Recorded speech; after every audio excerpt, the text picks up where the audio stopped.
স্বামীর মনে কষ্ট দেয়া কত বড় অপরাধ জানলে জীবনেও কোনো নারী তার স্বামীকে কষ্ট দিত না। কিয়ামতের ময়দানে সর্বপ্রথম একজন নারীকে জিজ্ঞেস করা হবে নামাজের ব্যাপারে আর তার স্বামীর ব্যাপারে। এই কথাগুলো আমার মা বোনদের কাছে পৌঁছায় দিবেন, যে যেইভাবে পারেন আমার মা বোনদের কাছে শেয়ার করবেন।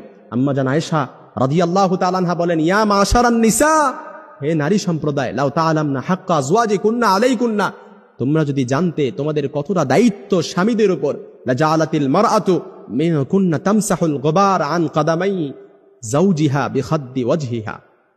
কোন নারী যদি তার স্বামীর গুরুত্ব বুঝতে পারত, তার স্বামীর গুরুত্ব জানতে পারত, তাহলে নিজেদের গাল দিয়ে তার স্বামীর পায়ের ধুলা মুছে দিত। সুবহানাল্লাহ বিহামদি, তার স্বামীর ধুলা মুছে দিত নিজেদের গাল দিয়ে। এজন্য আমার বোনেরা বুঝে না, অনেক সময় স্বামীকে কষ্ট দিয়ে ফেলে। অনেকে মনে করে যে বর্তমান সময়ে সবচাইতে বেশি নারী নির্যাতন হয়, কিন্তু তারা জানে না, তারা গড় সংখ্যা দেখে না। বর্তমান সময়ে সবচাইতে যে তালাকের বিচ্ছেদের ঘটনা ঘটে, এটা হচ্ছে স্ত্রীর দ্বারা স্বামীকে ডিভোর্স দেয়, খোলা তালাক দিয়ে দেয়। স্ত্রীর দ্বারা সবচাইতে বেশি বর্তমান সংসারগুলো বিচ্ছেদ হচ্ছে।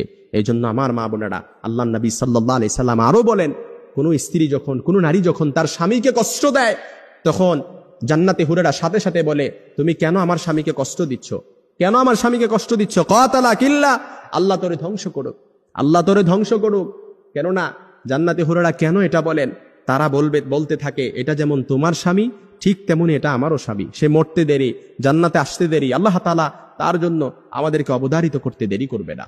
এই জন্য যারা স্বামী পাইছেন, আপনি একটা জান্নাতের টুকরা, হীরার টুকরা পাইছেন, এটার কদর করেন। কারণ আপনার জান্নাত আপনার স্বামীর পায়ের নিচে, আপনার জান্নাত আপনার ঘরে। স্বামী যদি সন্তুষ্ট থাকে আপনি জান্নাতে যেতে পারবেন, আর স্বামী অসন্তুষ্ট আপনি কখনো জান্নাতে যেতে পারবেন না। সব আমল ইবাদত সবকিছু আপনার প্রশ্নবিদ্ধ হয়ে যাবে। এই জন্য সব সময় স্বামীকে সন্তুষ্ট রাখতে হবে। অনেক মা বোনেরা স্বামীর প্রতি সন্তুষ্টের দিকটা খেয়াল রাখে না।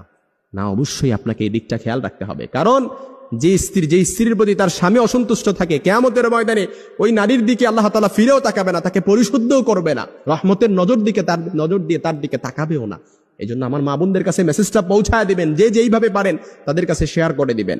কারণ আমরা চাই না আমাদের মা বোনেরা জাহান্নামে যাক, আমার মা বোনেরা জাহান্নামে যাক। আমরা চাই না। এই কথাগুলো অবশ্যই তাদেরকে শুনতে হবে, তাদেরকে বুঝতে হবে।